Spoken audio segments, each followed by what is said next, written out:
하나님의 말씀 신약성경 고린도후서 12장 7절부터 10절 말씀을 제가 봉독해 드리겠습니다. 고린도후서 12장 7절부터 10절 말씀까지 봉독하겠습니다. 여러 계시를 받은 것이 지극히 크므로 너무 자만하지 않게 하시려고 내 육체의 가시 곧 사탄의 사자를 주셨으니 이는 나를 쳐서 너무 자만하지 않게 하려 하심이라. 이것이 내게서 떠나가게 하기 위하여 내가 3번 죽게 간구하였더니 나에게 이르시기를 내 은혜가 내게 족하도다. 이는 내 능력이 약한 데서 온전하여 짐이라 하신지라. 그러므로 도리어 크게 기뻐함으로 나의 여러 약한 것들에 대하여 자랑하리니 이는 그리스도의 능력이 내게 머물게 하려 함이라. 그러므로 내가 그리스도를 위하여 약한 것들과 능욕과 궁핍과 박해와 공고를 기뻐하느니 이는 내가 약한 그때의 강함이라. 아멘. 오늘은 영성의 사람, 그런 제목으로 두 번째 말씀을 드리도록 하겠습니다. 몇 주 전에 제가 영성의 사람이라는 그런 제목으로 한번 말씀을 드린 적이 있고, 오늘은 두 번째 시간으로 말씀을 드리도록 하겠습니다. 세계가 시대마다 유행이 있습니다. 우리 기독교도 여기에 못지않게 유행이 있어서 한때는 방언을 많이 해야 하는 그런 방언이 풍성한 시대가 있었고, 또 어떨 때는 기도원에 가서 기도하는 그런 유행의 역사가 있었습니다. 교회마다 어쩔 때는 성경 공부의 붐이 일어나서 성경 공부를 하는 그런 붐도 있었고, 전도의 붐이 일어나 전도에 집중할 때도 있었습니다. 우리나라의 기도원이 왕성할 때에 그때 성도들이 정말로 기도를 많이 했습니다. 연초가 되면, 새해가 되면 기도로 한 해를 시작해야 되는 줄로 알고 목회자와 성도들이 함께 기도원에 올라가서 기도로 한 해를 시작했습니다. 저도 처음 목회를 할 때부터 연초가 되면 기도원에는 안 갔지만은 교회에서 기도를 했습니다. 그렇게 하나님을 사모했습니다. 하나님의 은혜 안에서 살려는 간절함이 있었습니다. 그런데 우리는 하나님의 은혜 안에 산다는 것이 무엇인가 하는 것을 알아야 되는 것입니다. 사람마다 은혜 안에 산다는 것을 다르게 정의를 합니다. 보편적으로 은혜 안에 산다는 것을 사람들은 육신적으로 잘 되는 것을 말합니다. 잘 먹고 잘 입고 잘 사는 것을 많은 사람들이 은혜 안에 산다, 이렇게 생각을 합니다. 그러나 하나님이 원하시는 은혜 안에 산다는 것은 하나님과의 관계가 잘 되는 것을 말하는 것입니다. 하나님과의 영적 소통이 이루어져야 되는 것입니다. 우리가 하나님의 말씀 안에 거하는 것입니다. 그리고 하나님의 말씀이 우리 안에서 역사하는 것입니다. 하나님의 말씀이 내가 살아가는 삶에서 살아 움직이는 것이죠. 항상 하나님과 끊어지지 않는 교통이 이루어지는 영적인 상태를 은혜 안에 산다, 이렇게 말하는 것입니다. 오늘 본문은 바울의 이야기가 나오고 있고, 우리가 잘 알다시피 바울은 너무 큰 은혜 안에 살아가는 사람입니다. 오늘 본문 2절에 쉬운 성경으로 보면 나는 그리스도를 믿는 사람 하나를 알고 있습니다. 그는 14년 전에 셋째 하늘에까지 끌려 올라갔습니다. 그때 그가 몸 안에 있었는지 몸 밖에 있었는지 나는 알지 못하지만 하나님께서는 아십니다. 여기서 말하는 셋째 하늘에 끌려간 사람은 바울 자신을 말하고, 셋째 하늘은 천국을 말하고 있습니다. 바울은 천국에 죽지는 않았지만 영적으로 다녀온 사람입니다.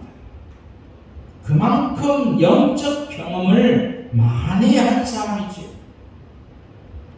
지금은 우리가 TV로 전 세계를 안방에서 보고 있습니다. 어디 TV뿐이겠습니까? 우리가 휴대폰으로 전 세계를 다 보고 있지요. TV가 없는 시절, 휴대폰이 없는 시절에 다른 나라에 다녀온 사람이 그 나라 이야기를 하면 믿지를 못했지요. 그런 것이 있었나 이해할 수가 없었습니다. 천국을 다녀온 바울은 천국이 너무나 다른 나라 이야기이기 때문에 함부로 말하지 않았습니다. 그가 본 천국은 말로 표현할 수 없는 곳이라고 말합니다. 천국을 자랑해 보았자 이해할 수 없는 사람들은 바울을 오히려 어리석은 사람이라고 말한다는 것입니다. 그만큼 바울은 천국을 영의 눈으로 경험한 너무나 큰 은혜를 입은 사람이었습니다. 바울은 이렇게 다른 사람들이 경험할 수 없는 천국을 눈으로 보고 들은 영성이 충만한 사람이었습니다. 그런데 그에게 하나님은 가시를 주셨습니다. 육체의 가시. 그런 바울에게 하나님은 가시를 주었는데 이 가시는 고통이고 눈물입니다. 그런 아픔을 바울에게 주신 것입니다. 특히 바울은 동족인 유대인들에게 너무나 많은 박해를 받았습니다. 그리고 학자들은 바울의 가시를 안질이다 라고 말합니다. 눈병이라고 하는 것이지요. 그래서 시력이 안 좋았습니다. 또 다른 사람은 이 바울의 가시가 간질병이다 했습니다. 여기저기서 넘어지는 병이지요.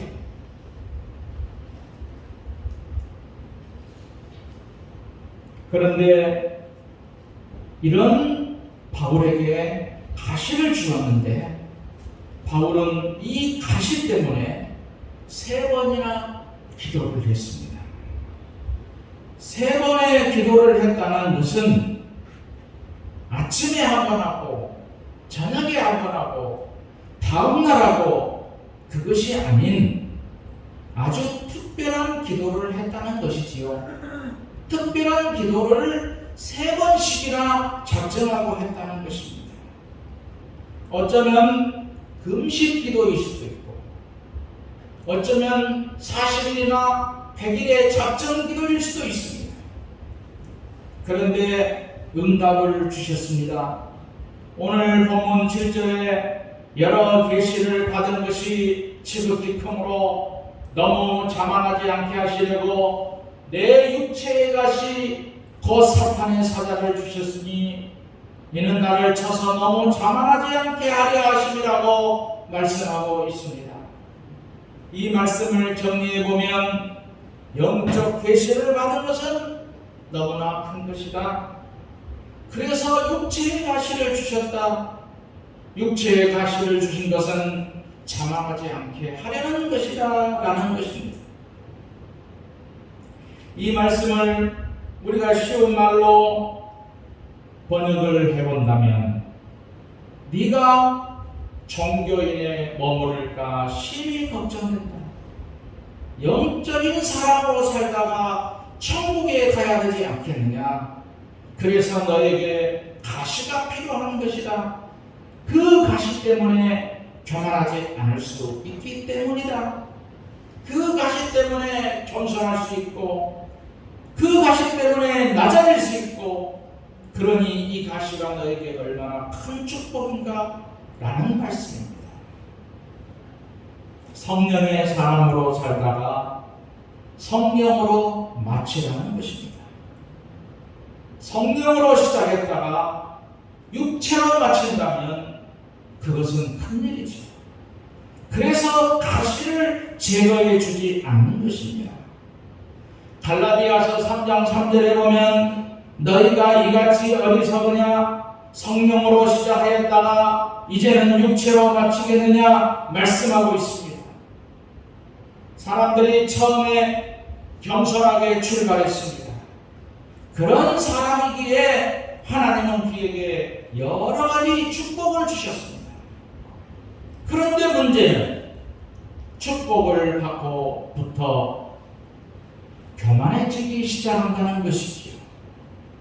첫사랑을 잊어버립니다. 결국은 하나님이 그를 버리십니다.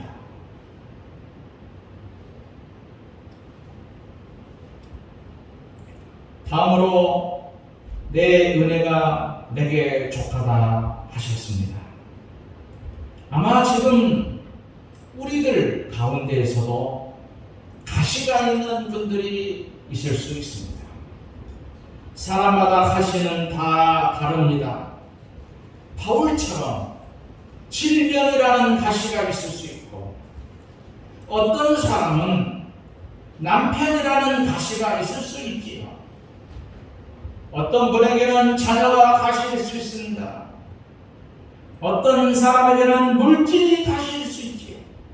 참으로 이 가시는 사람마다, 가정마다, 처지마다, 형편마다 다르는데 이루 말할 수 없는 수많은 가시가 우리를 괴롭히는 것입니다.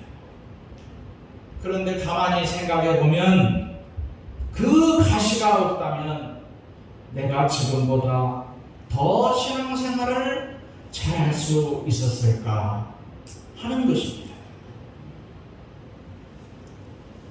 나보다 나를 더 잘 아시는 하나님, 너는 힘들고 어렵지만 그래도 그 가시 때문에 믿음을 지킬 수 있었다고 말씀하시는 것입니다. 가시의 은혜가 오히려 큰 것입니다. 오늘 본문 9절에 보면 나에게 이르시기를 내 은혜가 내게 족하도다. 이는 내 능력이 약한 데서 온전하여 짐이라 하신지라. 그러므로 도리어 크게 기뻐함으로 나의 여러 약한 것들에 대하여 자랑하리니 이는 그리스도의 능력이 내게 머물게 하려 함이라 라고 말씀을 하였습니다. 만약에 가시가 없는 분 중에 처음 사람보다 주님을 더 사랑하는지 생각해 보아야 됩니다. 더 믿음으로 살려고 몸부림을 치는가? 육신의 욕망을 쳐서 부러뜨리고 영적으로 충만해지려고 정말 내가 힘쓰고 있는가? 인간의 욕심은 한도 끝도 없습니다. 지금 있는 이대로 하나님 앞에 감사하시기를 바랍니다. 즉 가시가 나에게 축복이라는 말씀이죠. 이 말씀은 너는 까불지 말아라. 너는 이 가시 때문에 그만큼이라도 살고 있는 것이다 라는 것입니다. 그렇습니다. 가시가 있어도 하나님을 더 가까이 하시기를 바랍니다. 가시라는 문제 해결보다도 주님을 더 사랑하는 영성의 사람이 되어야 됩니다. 그것이 신앙의 본질이지요. 주님을 더 사랑하면 이 가시는 해결될 것입니다.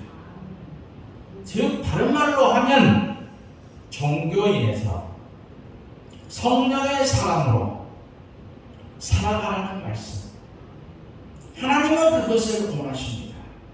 그리고 우리는 그렇게 성숙한 영성이 있는 신앙인이 되어야 됩니다. 그런 신앙의 본질을 하나님은 우리에게 요구하고 있습니다. 마지막으로 내가 약할 때에 영성으로 살아가게 됩니다.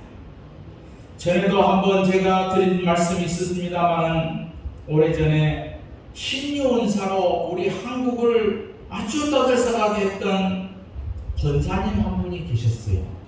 그분이 현실의 권사님.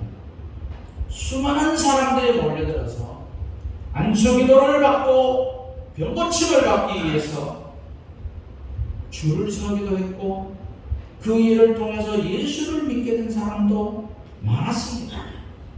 그만큼 은사를 받은 분이었어요.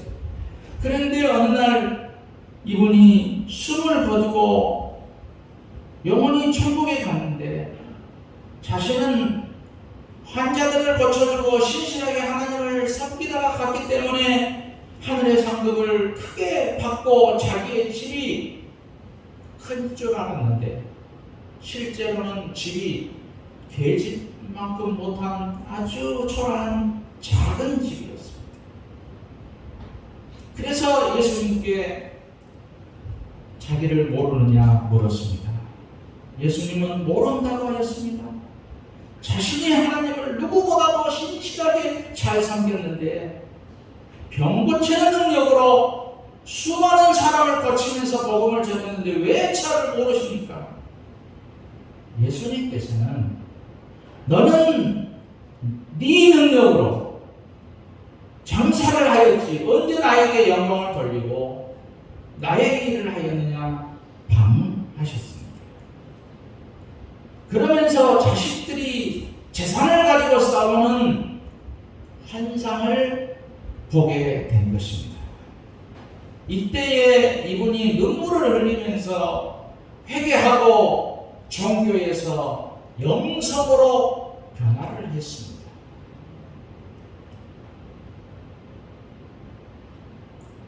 우리는 하나님께로부터 받은 능력을 나의 육신에만 불리고 있는지 생각해 보아야 됩니다.